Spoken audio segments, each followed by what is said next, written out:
Hey ChatGPT, create me a soap recipe without palm oil and without olive oil, please. Welcome to our channel. My name is Anne, and along with my good friend Wayne, we run this YouTube channel, and we also run the Sussex Handmade Soap Company, which is a small bath and body business based in the southeast of the UK. And asking ChatGPT to create me a soap recipe was exactly what I did recently. With the likes of AI and ChatGPT on the rise, you can now often go to them for a quick and easy answer. Whether you get a correct answer is a different matter. In the past, obviously, we had Google, and prior to that, there was encyclopedias and friends and family to kind of give you the knowledge that you needed, and libraries. But now it seems that AI is kind of at a stage where it may overtake that if you just want a quick and simple answer. So I thought asking it to create us a soap recipe would be good, because then we can analyse it and see what kind of bar of soap it is going to create. So the only stipulations that I gave ChatGPT were that I didn't want it to include olive oil, because olive oil is getting more and more expensive, so I thought perhaps it could give me a cheaper alternative. And I didn't want it to use palm oil either, because we don't use palm oil, but palm oil is quite commonly used in soap, so I had a feeling that if I asked it to not use olive oil, it would substitute it with palm. So I said no olive, no palm. And ChatGPT did indeed create me a recipe. And this recipe you can now hopefully see next to me, which is why I left a big gap next to me. So as you can see, it has included coconut oil, shea butter, avocado oil, sweet almond oil, lye, distilled water and essential oils. So on the face of it, it is giving you what you would think is a pretty good recipe. Before you analyse it, you know, there's soap making oils in there, it's got the lye, it's got essential oils, it's got the water, so all the components are there. However, I'm going to take a deeper look at this recipe and see how good it really is. So the very first thing I did after getting the ChatGPT recipe is go to Soap Calc, and I entered all of the oils in the exact amount that ChatGPT has given me for the recipe, and I went to see how much lye Soap Calc would tell me that I needed for the recipe. ChatGPT has told me that I need 122 grams of sodium hydroxide. However, as you can now see, when I went to Soap Calc and I added in the ingredients, Soap Calc tells me that I need 102.28 grams of lye. That is a huge difference. That is 20 grams difference. Now, to be fair to ChatGPT, I did put a 5% superfat on my bar because I just like a 5% superfat. I would never make a bar soap for use on the body with a 0 superfat, so I went with 5%. ChatGPT may have given us a 0% superfat. I'm not sure why they would do that, but it may have done, so we'll give it the benefit of the doubt. What I then did was I used my own lye calculator, because I have got a spreadsheet, I've got my own lye calculator, just in case Soap Calc ever goes down and I can't get onto it. I have got my own lye calculator. And my own lye calculator is just here. And as you can see, on my lye calculator, I need 102.7 grams of lye for 5% superfat. So very similar to what Soap Calc is saying. Soap Calc was 102.28. My calculator is 102.7. So a tiny little difference there. That is purely because I use the SAP numbers, the NaOH saponification numbers from the website that I purchased my oils from, and they're probably very, very slightly different to the numbers that Soap Calc use. But you know, my calculator and Soap Calc were very similar, and you could use either of those amounts of lye and the soap would work out fine. Now on my soap calculator, if I was going to fully saponify the bar, I would need 108.1 grams of lye.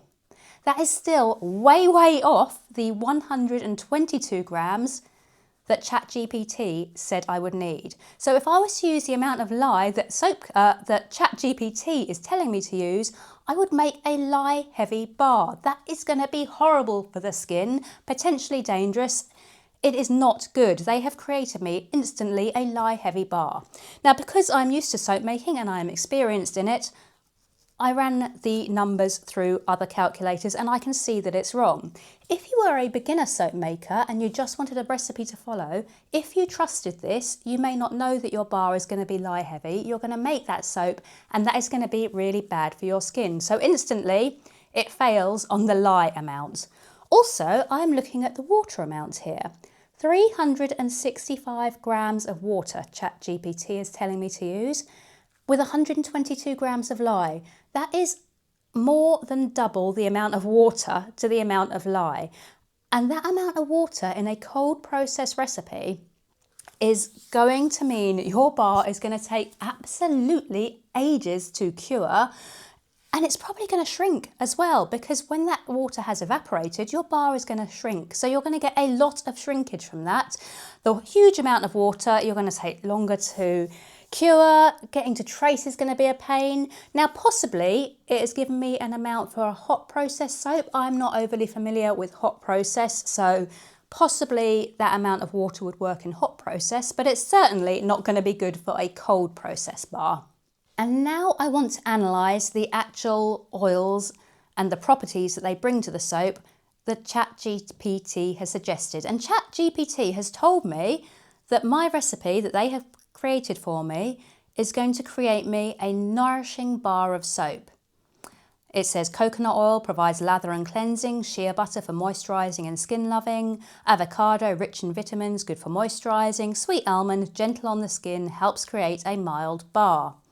Let's actually look at these numbers on Soap Calc. And I'm not going to go hugely into depth here. I am going to do another video on Soap Calc and what all the different numbers mean, the ranges and the different kinds of things you see on Soap Calc that are very confusing if you are new. But today I'm just going to go over it briefly. The recipe that they have given me gives soap bar qualities just here. And our recipe has a hardness range of 51. The recommended range is 29 to 54. So yeah, the hardness is high, but it is within the suggested range. So it's at the top level, but it's within range. So okay, fair enough, it passes on that. Now the cleansing number. So the cleansing number is to do with how clean it will get your skin feeling and how well it's going to clean you and cleanse you. The recommended range is 12 to 22. Our ChatGPT recipe is 29. So initially you might go, well, that's all right. It just means it's going to get you really clean. Yeah, it might get you really clean, but a high cleansing number, and especially a number as high as that, is potentially going to leave your skin feeling dry and tight. It is going to feel like all the natural oils from your skin have been stripped away.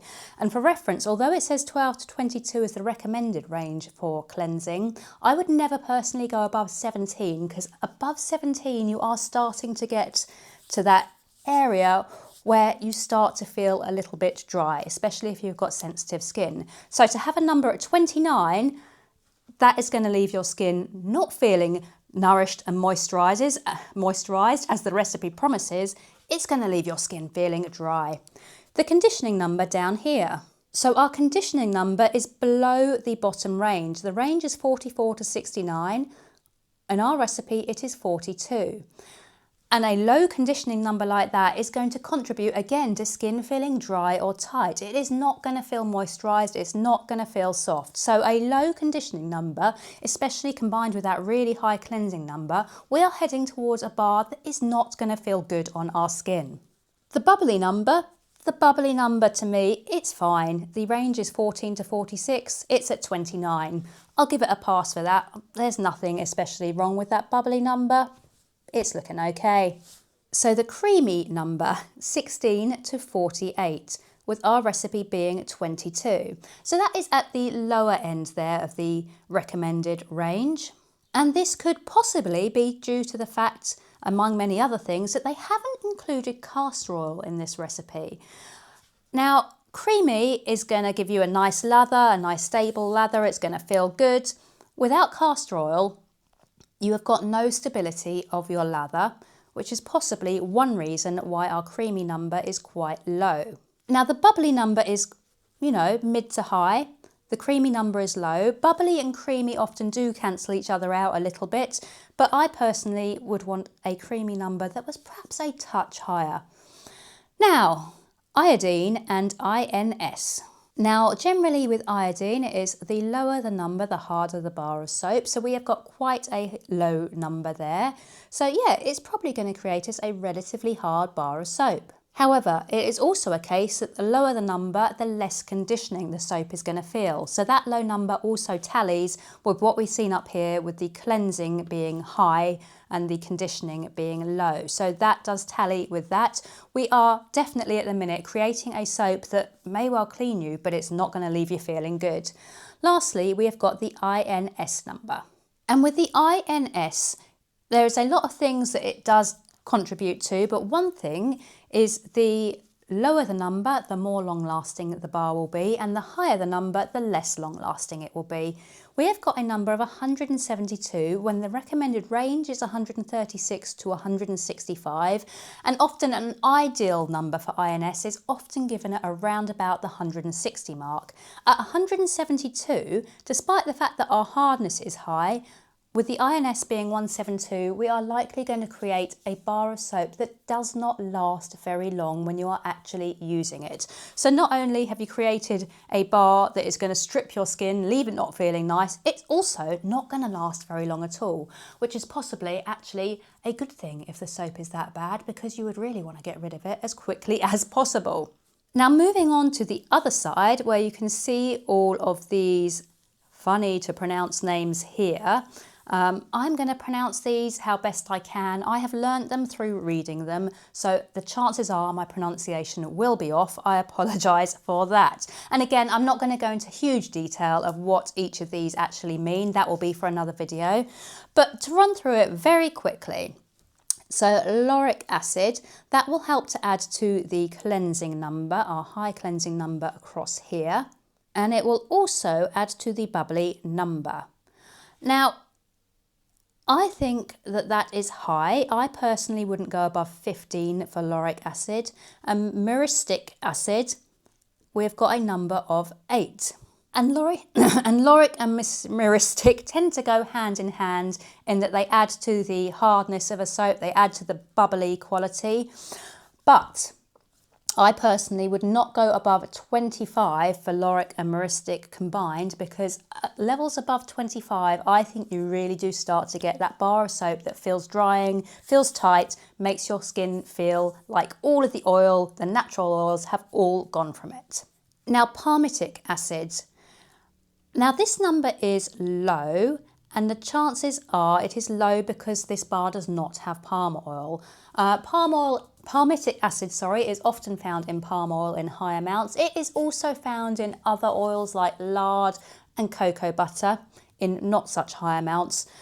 But in the oils we've got here, none of them are especially super high in palmitic acid. And that is going to be an issue because the palmitic acid is what helps us to create a long-lasting bar of soap. So again, when you cross-reference that with the fact that our INS number is high, which says it's going to be a less long-lasting bar of soap, the palmitic acid at number 9 corresponds with that. It doesn't look like we're going to get a bar of soap that's going to last especially long. Now, I will give Chat GPT a little bit of a pass on that because it is hard to get that palmitic number up without using palm oil. My recipes, the palmitic number generally sits around about 13, so it's not super high, but it's higher than that. The stearic acid number.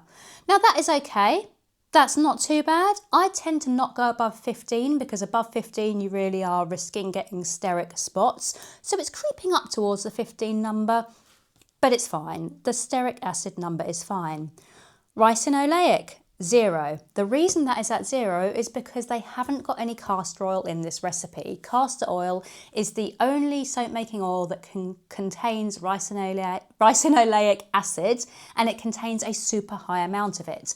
And contrary to what people are sometimes led to believe, the addition of castor oil and the ricinoleic acid doesn't actually create lather and create bubbles. If you have got a soap that has got terrible scores for bubbles and lather, it's not going to make the soap lather. What it will do is, if you've got a nicely balanced recipe with good lathering and bubbling properties, it's going to stabilise that lather, so it's going to make it last longer and it's going to make those bubbles feel really nice. So castor oil doesn't create lather, but it helps to stabilise it and helps it to last longer and feel good.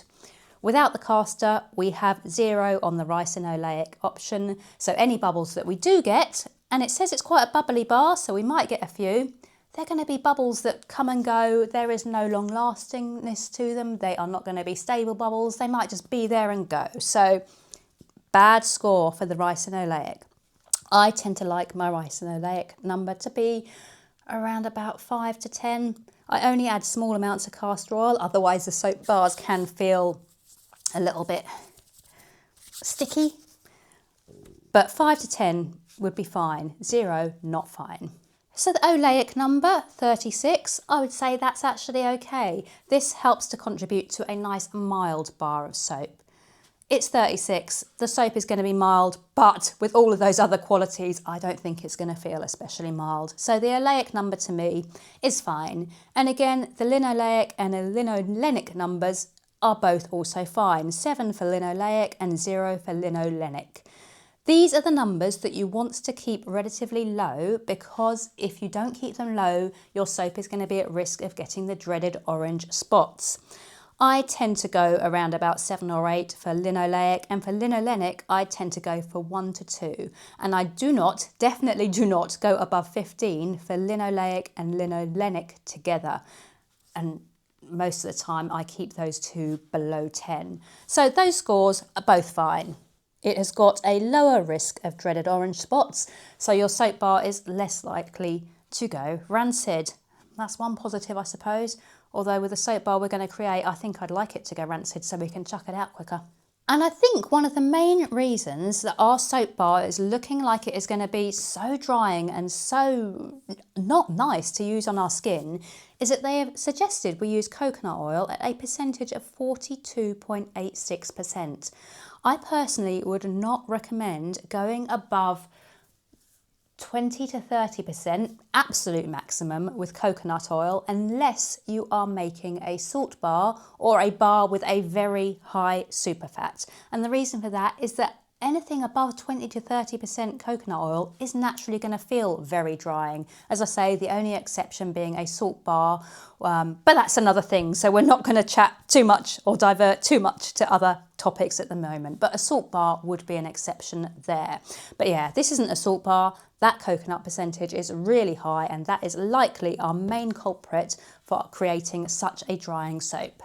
So not only is our Chat GPT bar lye heavy, which is a major no-no, it is also going to create a bar that is drying to use, that is going to leave your skin feeling tight, and the bar's not going to last very long anyway. So in my mind, Chat GPT doesn't really know what it's talking about when it comes to creating a nicely balanced soap bar that's going to leave your skin feeling loved, not feeling horrible.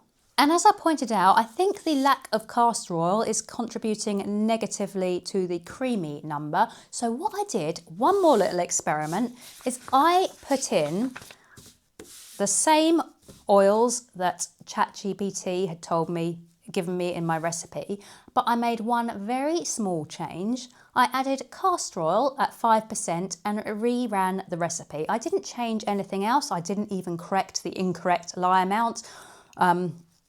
Although Soap Calc has naturally corrected that for me. So 106 grams of lye on this one, where I have added in 5% castor oil. And immediately, just looking at these two, you can see such a minor change of adding one more oil at 5% has already made some big changes to the qualities of our soap. So it has brought the hardness down by 3 points. That's fine, we're still going to have a nice hard bar. The cleansing number has dropped down to 27 as opposed to 29, so it's still going to be a horrible bar to use, but it is coming down. The conditioning number has gone up. The bubbly number has gone up. The creamy number has gone up. The creamy number has gone up from 22 to 26, and that's what I mean when I say that the castor oil will help stabilise the lather and give you a nice creamy bar. It's going to make a massive difference. Again, bubbly number gone up just by that tiny little extra bit of castor oil being added. And the ins number at the bottom has come down. It's come down by 4 points, so that bar of soap is still going to not last very long, but it's going to last marginally longer than the bar that Chat GPT suggested we make without any kind of additions. So, as you can see, a minor difference has already started to improve this soap recipe. And to be honest, this is not a soap recipe I would ever use. I think ChatGPT has massively failed. The very last point I want to touch on is that ChatGPT suggested 20 to 30 grams of essential oil. Now, in the UK and in the EU, we are limited to the amount of essential oil we can use in soap if we are selling it. And the maximum I could use in this recipe that ChatGPT created would actually be 21 grams. That would be 3%. So the essential oils, the lower end of what ChatGPT said, the 20 would be fine, the 30 would be too much. But that is only if you are selling it. And obviously if you're making a soap to use yourself at home, you could put more essential oil in if you wanted to. I wouldn't necessarily recommend it because, you know, those limits are there for a reason. But the fragrance rate, if you were using ChatGPT to help you create a bar to sell, which I really hope you would never do, but if you were, it would be giving you the wrong higher limit for the essential oils as well, at least within the UK. So I've got to say, my findings were pretty interesting. It's been a bit of a laugh for me to do this and for me to pick it apart and analyse it, but in reality, it's actually pretty disturbing because if you were a new soap maker and you trusted ChatGPT to write you a recipe, there would be so many things wrong with your soap and you'd probably never want to make or use homemade soap again if you made this recipe. Not only would it potentially be going to burn your skin with the extra lye amount, but if you're okay with that extra lye amount, you're still going to end up with dry, tight skin. So it has not provided a good recipe. It has not provided a safe recipe. And it's given us a huge amount of water. So many things wrong with this recipe that it's kind of laughable when it's promising me, what does it say? A nourishing bar of soap. It's not going to be a nourishing bar of soap. Yeah, so I think that suggests that even with AI and the way it is and the way you can ask it questions, definitely do not rely on it. And I think it is a much better idea to stick to learning from people, stick to learning from books, stick to learning even, researching things on Google and actually learning from places like YouTube and Google. Obviously, you can't trust everything you read or you watch, but I think learning from a real person rather than a robot is definitely preferable, at least in the case of soap making. One thing I thought about doing was actually creating this soap. So if you guys would like me to do that, then please leave a comment and say, yeah, let's create it. Obviously, before I create it, I will amend the lye amount. I don't mind making a soap that's going to feel drying and feel not especially nice. We'll only do a small batch, obviously. Don't want to waste too many oils, but I'm not happy with creating a soap that is massively lye heavy. So I'm happy to amend the lye amount, but leave everything else the same. And if you like, we'll create the bar. And then when it's cured, we'll actually see how it does behave. So if that sounds like something fun, let us know in the comments box. If not, I hope you have enjoyed our video today. I've got a feeling it's going to be pretty long, but I wanted to kind of go over everything in depth and just chat about the AI aspect of things because I think it's going to become even more prevalent over the coming years, isn't it? It's going to become more popular.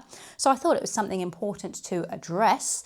But yeah, that's about it for today. I've chatted far too much. If you enjoy our videos, please do click like, click subscribe and hit the notification bell. And if you want to help support our channel, then please do feel free to buy us a coffee here. Any money that we receive through Buy Me a Coffee does get funneled back into the channel and just helps to support us a little bit in terms of buying new ingredients and keeping the channel running. So anything done there is very much appreciated. On that note, I hope you all have a very lovely evening and I'll see you next time. Bye!